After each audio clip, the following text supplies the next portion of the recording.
Ada cerita menarik nih, ba'da lebaran ya. Saya ngobrol dengan beberapa orang nenek-nenek gitu ya. Selepas lebaran, anak cucunya udah pada pulang.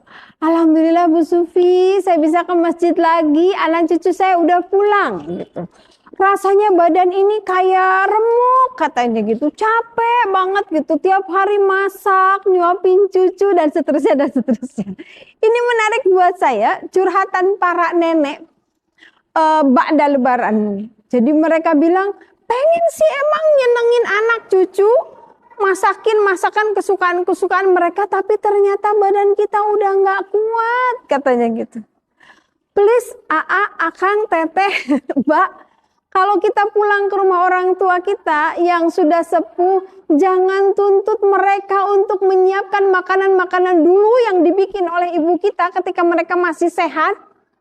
Diminta sekarang mereka buat ngulek, buat berdiri lama di depan kompor yang ketika kita nggak ada di rumah mereka, cuman berdua doang sama bapak kita. Mungkin mereka cuman beli yang biasa, udah nggak biasa, capek, tiba-tiba harus masak lagi buat mereka, ternyata berat.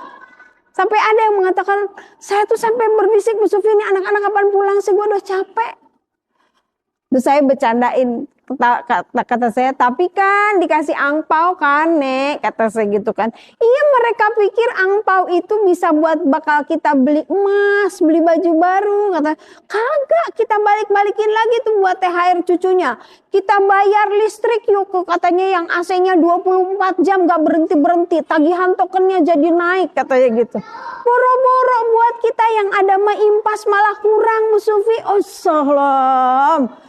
Buat masak istimewa, buat ini, buat itu. Pokoknya saya kalau lebaran tuh pengeluaran tuh naik, Bu Sufi katanya. Walaupun dikasih angpau sama anak-anaknya, Masya Allah, dikasih 1 juta, 2 juta, balik lagi ke anak-anak kita. Belum lagi nanti kalau pulang ya, kita dibekelin segala macam. Terus ketika kita pulang dari rumah orang tua kita bayangkan dong, rumahnya yang biasanya rapi, terus emaknya, neneknya itu harus ganti spray semua kamar, terus harus ngelondriin, harus ngenyikatin karpetnya dan seterusnya. Masya Allah. Ini mungkin sedikit pelajaran ya teman-teman sekalian. Kalau kita mudik ke rumah orang tua kita, perlakukan mereka tidak seperti ketika kita masih kecil atau masih muda. Mereka tuh sudah biasa sepi. Mereka sudah biasa nyaman, biasa nggak capek. Jadi jangan biarkan kebahagiaan mereka itu ditambah dengan keletihan mereka. Hati mereka senang banget. Saya bilang kalau pada nggak datang malah sedih banget ya Nek. Iya sih benar Bu Sufi, tapi nih badan nggak bisa dibohongi gitu. Jangan disuruh nyuapin cucunya, gendongin cucunya, mandiin cucunya. Terus katanya anak saya tuh kalau ke rumah bilangnya di rumah mama healing. Kitanya healing, terus orang tua kitanya yang kepayahan. Jangan ya, kita kasih kebahagiaan di ujung hidup mereka. Kita bawa anak cucu mereka, anak-anak kita jadi kesayangan mereka.